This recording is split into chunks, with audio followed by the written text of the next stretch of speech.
Hey everybody, welcome to the GMG review. It's part 2 of Forces of Fantasy, a wonderful homage to some classic Warhammer, which is the compilation of all the good guy armies available for this Warhammer the Old World.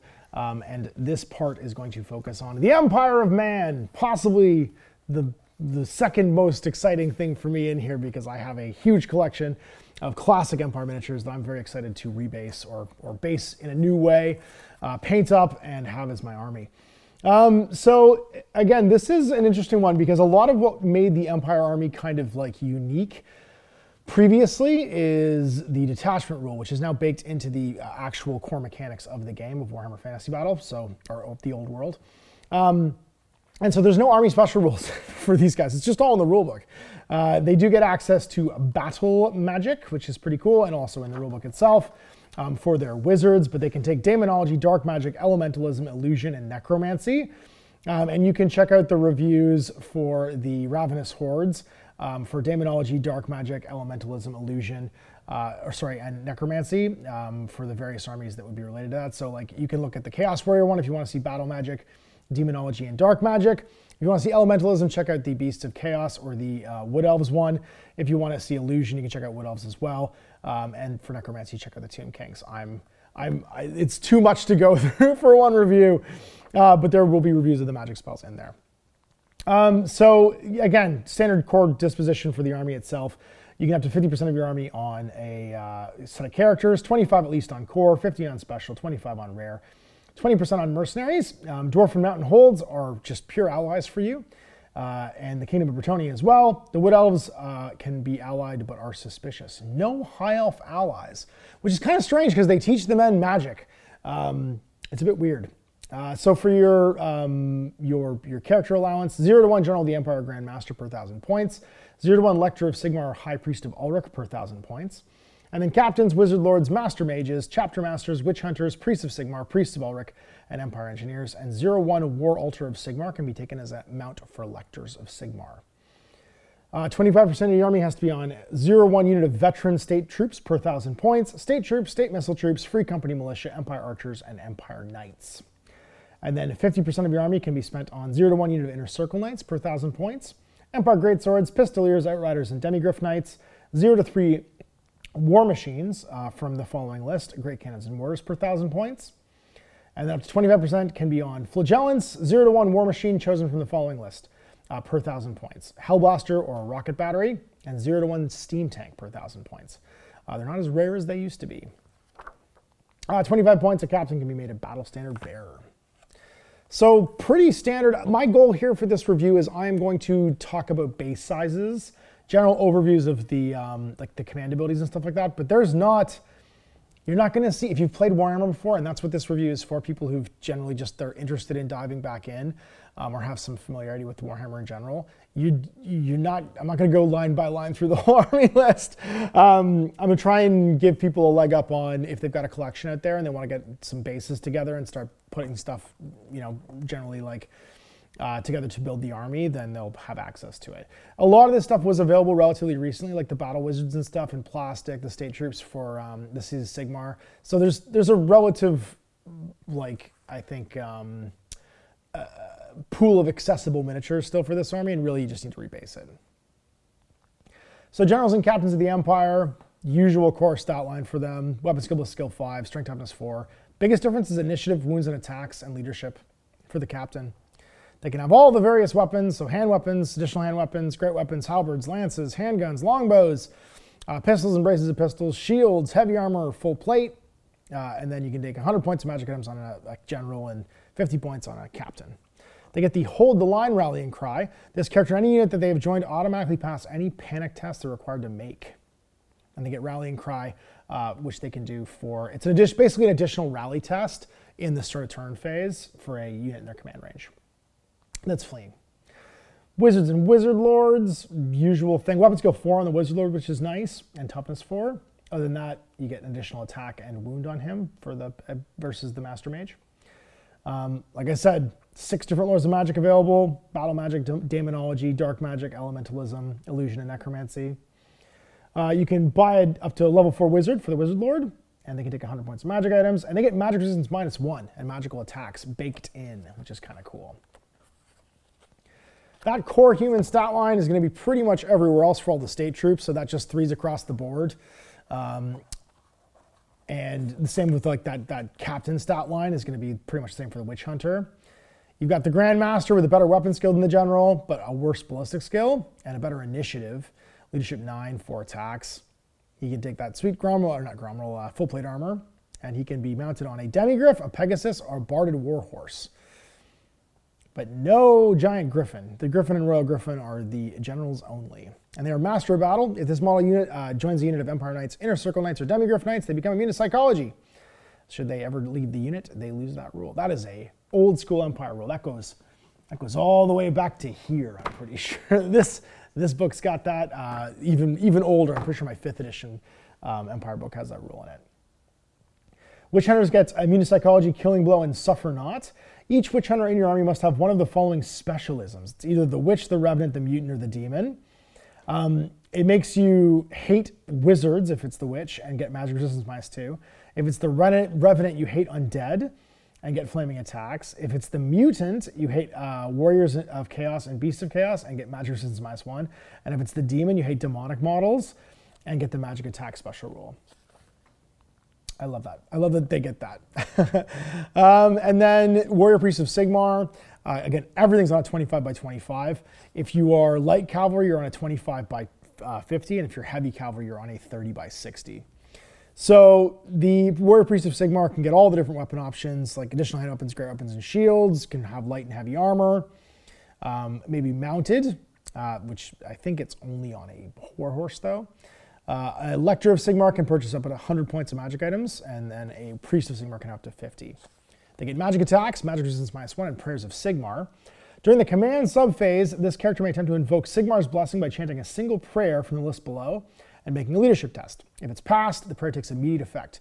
So Hammer of Sigmar, until the start of your next turn subphase, this model, its mount, and a single friendly unit that's within command range when this prayer is chanted may reroll any to hit or to wounds rolls of natural 1 in the combat phase. Shield of Faith, same thing, same duration, so all the way wrapping around to your next turn subphase. This model and a single friendly unit that's within command range has a 5+ ward save against wounds from the shooting phase. And then finally, Soulfire, a single enemy unit that's engaged in combat immediately suffers D6 strength 3 hits with an AP of -2 that are flaming and magical. And the Warrior Priest of Ulrich has basically the same core abilities, but his prayers are different. So you can have Battle Howl until the start of the next start turn subphase. When this model in a single friendly unit within its command range and when this prayer is chanted, it makes a charge roll. You get plus D3 modifier to the result. This prayer can only affect models whose troop types are infantry or cavalry. Winter's Chill until the start of your next start of turn subphase.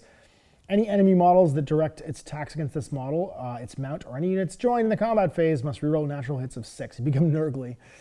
And then finally, Wrath of Winter. Until the start of turn subphase, this model, its mount, and any units joined gain multiple wounds 2 special roll. So you do basically like double damage, which is huge. Get very stabby all of a sudden. Of course, that wise, they're the same. Engineers, also on 25 by 25s. They get Master of Ballistics and Clouds of Soot and Smoke as their special rules. They can buy Pigeon Bombs, which I love, light armor, 50 points of magic items, and then I'll get all the guns. Grenade launching blunderbusses, Hawkland long rifles, repeater handguns, and repeater pistols, but no additional melee weapons.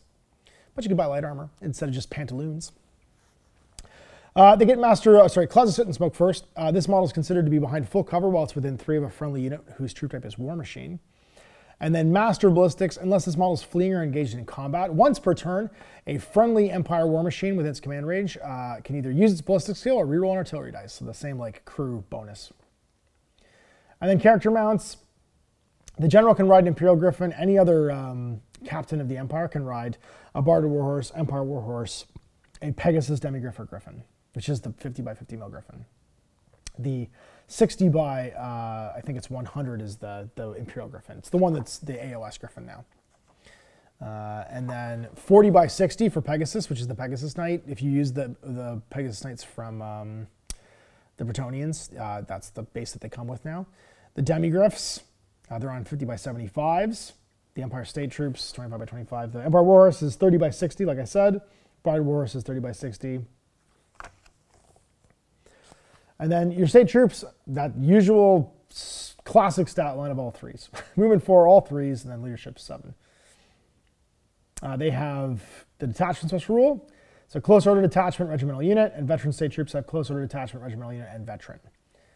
You can buy commands. You can buy them drilled for the veterans, which means that they can march, like automatically pass march block tests, and can get a free reform. Purchase a magic standard up to 50 points, and then the veteran in that unit can have a magic item up to 25 points. State missile troops, they get to pick if they want to replace their crossbows with handguns. It's an extra point. All on 25 by 25s. They can be drilled as well if they're veterans and by a magic standard. Close order, detachment, and regimental unit. Free company militia. So they have detachment, horde, impetuous, levies. Levies means that they don't get to use the general's leadership because they're conscripted. They get mixed weapons that count as two-hand weapons and throwing weapons. But they're just humans with leadership 6 and can have a champion. And then Empire Archers, 25 by 25. They get the Fire and Flee special rule for 1 point and Scouts for 1 point. So you get your huntsmen, basically. They get detachment, move through cover, open order, skirmishers, and vanguard. So you can give them all kinds of different formations if you want. Good old great swords. They are close order regimental units and stubborn. They are your 25 by 25 mil sort of full plate heavy infantry. Weapon skill 4, just a human style with leadership 8 otherwise. And the Count's Champions weapon skill 5. They can be drilled, veterans, and by a 50-point magic standard. Flagellants, oh man, they get hand weapons and flails. You still get a Prophet of Doom, much like the Clutch song, but not spelled that way. Upgrade 1 model to Standard Bearer for 7 points, and they get Close Order, Fanatical Zeal, Feel No Pain, Furious Charge, Immune to Psychology, Impetuous and Hatred, and Unbreakable. So with Impetuous, they have to charge unless they can roll a 4+. They can't behave normally. They hate everybody. Feel No Pain's amazing. A 6+ ward against boost con by non-magical attacks, and a 5+ ward if they were caused by non-magical attacks with a strength of 5 or higher. So the harder the thing that's hitting them, the more they get to save against it. And then Fanatical Zeal, you know, this special rule can be joined by a Lector of Sigmar or a Priest of Sigmar. However, they're the only characters that can join this unit. A Lector or Priest of Sigmar can join if a unit of Flagellants is considered to have the Unbreakable rule for as long as they remain in it. Pistoliers on 30 by 60. Oh, that's right, they are on 30 by 60. I think I misspoke before. Even the light cav are on 30 by 60s. Yep, they all are. So then we've got a Pistolier and an Outrider. It's like the upgraded Pistolier. A 5+ size for the Pistoliers, 4+ for the Outriders. They get Iron Shot Hooves, hand weapons, brace pistols, and heavy armor, and then repeater handguns, and the Outriders and heavy armor. And they get Countercharge, which means they can charge halfway, and they both count as charging if someone charges them, as long as the charge doesn't come from inside the charging unit's base movement. Fast Cav, Fire and Flee, Impetuous, Open Order. Fire and Flee means they can make a flee as a charge reaction and mix it with a stand and shoot and auto rally at the end. Open Order, Skirmishers, and Swift Strides. You can skirmish with them too. Same with Outriders, Fast Cav, Fire and Flee, Open Order, Skirmishers, Swift Stride, and Vanguard. And you can buy the fun extra grenade launching blunderbuy. Repeater handguns, repeater pistols for the veterans, and the sharpshooters the same for this one. All right, Empire Knights, the classic, still not resculpted though. 30 by 60 mil bases, weapon skill 4 humans with leadership 8. The inner circle ones get +1 strength. 4+ base size, because of course ranks of 4 for cavalry in this edition. Great weapons for the unit if you want to make them white wolves or lances for +1 point each. They don't come baked in. Full command, and then you can get a 25-point magic armor. If you want a magic banner, sorry. The Preceptor can get 25-point magic items too. And 0-1 unit per 1,000 points can be drilled and stubborn for 2 points. Inner Circle Knights, they just get the Inner Circle Preceptor. They can have a 50-point magic banner. They can be stubborn for 2 points, which again means that give ground can replace fallback in good order if you want. They get Close Order, Countercharge, Drilled, First Charge, Inner Circle, Swift Stride, and Veteran. And when engaged in combat, a model with this special rule can reroll any hit rolls of natural 1. That's what Inner Circle means, because they're just great fighters. All right, those Demigryphs on 50 by 75s. 2 to 12 is their minimum unit size, which is nice that they're not minimum 3. They are Monstrous Cavalry, so it's 3 for a rank. And then their core stat line is tougher, obviously, because they're riding a Demigryph. So they get Strength 4, but they also get Toughness 4 and 3 wounds. Initiative 4, 1 attack, leadership 8. So they're sort of like Inner Circle Knights. And they can have full plate for 5 points per model. The Preceptor can have magic items up to 50 points, and they get Close Order, Countercharge, First Charge, Fear, and Swift Stride. And the Wicked Claws on the mount are AP -2 and Strength 5. So lots of attacks coming out of those guys. They are, I think, a very viable unit this edition. The War Altar, which can be given, of course, to one Lector, gives you a Heavy Chariot upgrade for them on a 60 by 100. They get Close Order, First Charge, Holy Fervor, Impact hits D6 +1, Large Target, Magic Resistance -2, Stubborn, Symbol of Might, Terror, and Witchbane. Holy Fervor is unless this unit's fleeing, friendly units within 6 automatically pass any fear test they're required to make and can reroll panic tests. Symbol of Might, command range of Elector, is increased from 8 to 12. And Witchbane, all wizards within this model's command range, friend or foe, suffer -2 to their casting rolls. And it's a character mount if when you put your Lector on it. But no War Wagon. We do get the Steam Tank, though, and the Steam Tank is slightly less, like, you don't have to build up its Steam points, which is kind of nice. It's a Heavy Chariot, 60 by 100, unit size 1, armor value 3+. Has a Steam Cannon and a Steam Gun. The Engineer Commander's got a hand weapon, but you can Hawk and Long Rifle, Pigeon Bombs, or Repeater Pistol, too. It's got Close Order, Grinding Wheels, Immune to Psychology, Impact hits D6 +1, Large Target, Steam Power, Stomp Attacks, D3 +1, Temperamental, Terror, and Unbreakable.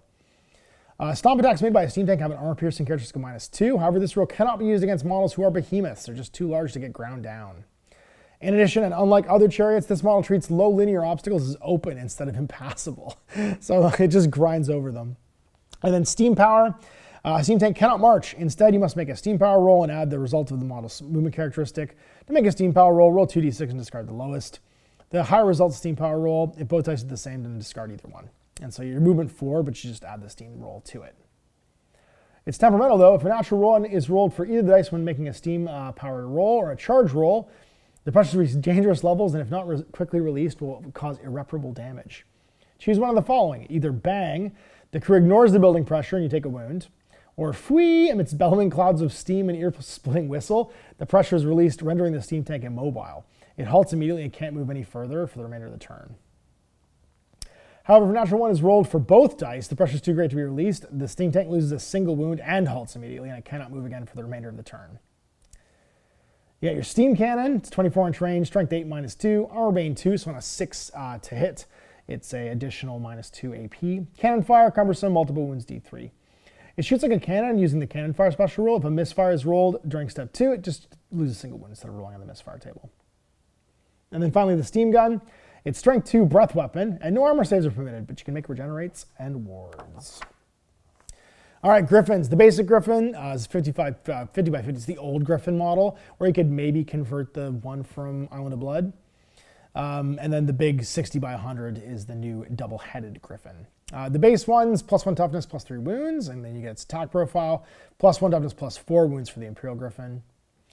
And then they Close Order, Fly 9, Large Target, Stomp Attacks D3, D3 +1 if it's the big guy. And then Swift Stride and Terror. 2 heads is the rule for the Imperial Griffin, though.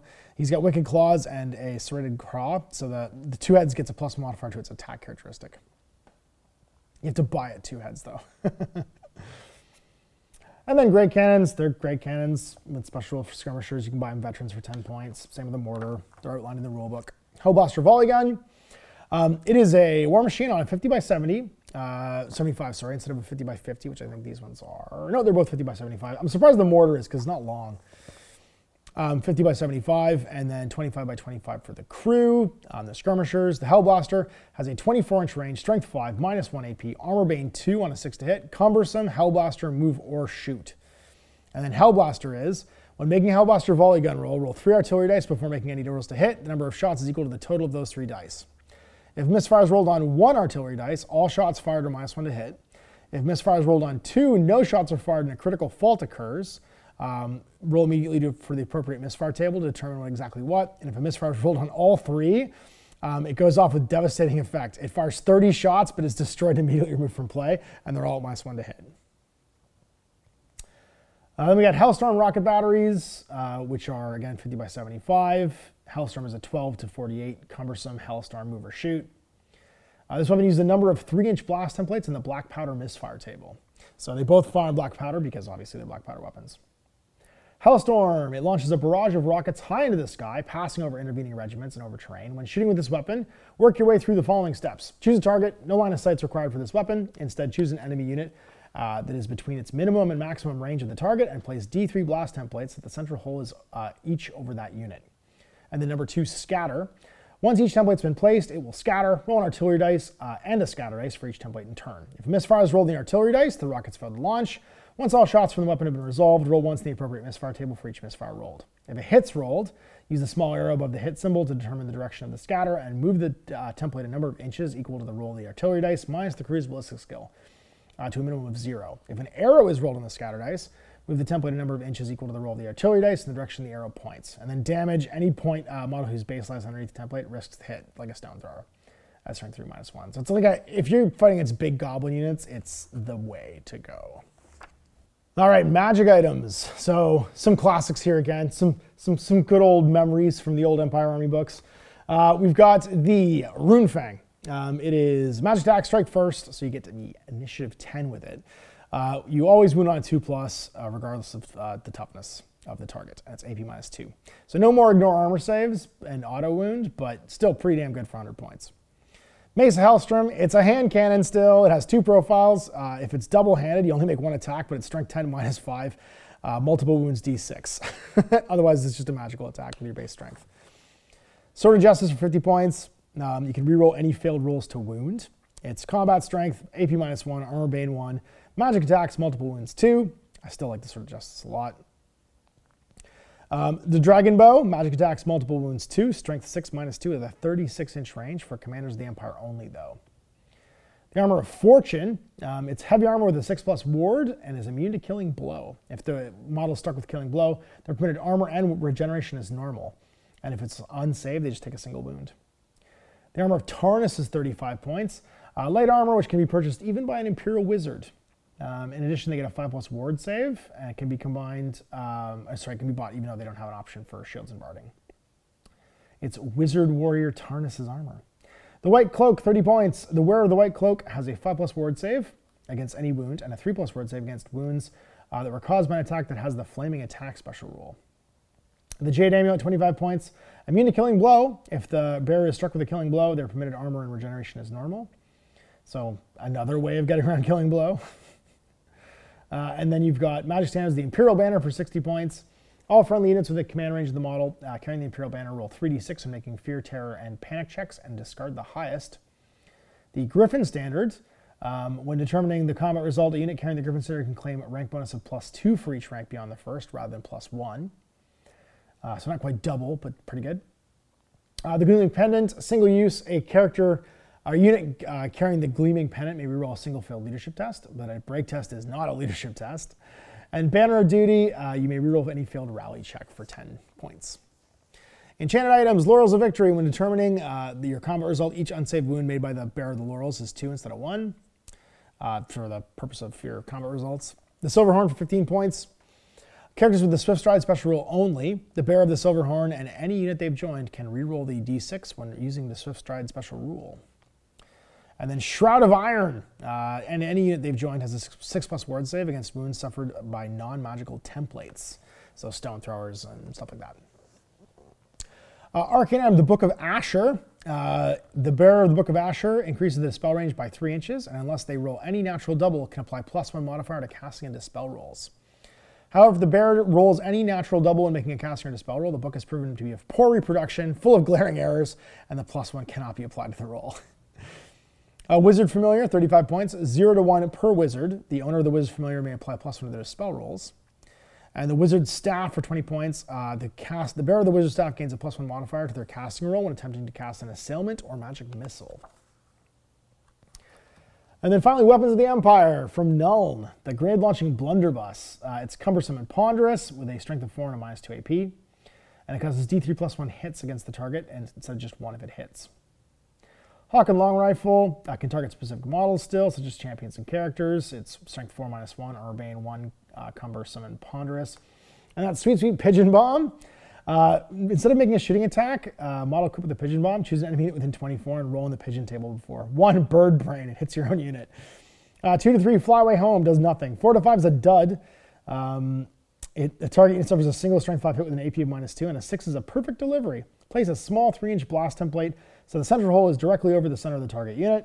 Any model whose base lies underneath the template risks being hit and suffers a single strength 4 hit with an AP of -1. And that's it. So like I said, 6 additional magical lores for this army. No additional spells. So a lot of the books, or a lot of the armies you'll see today, had additional spells that they could take as their signature spells because they're their own lores.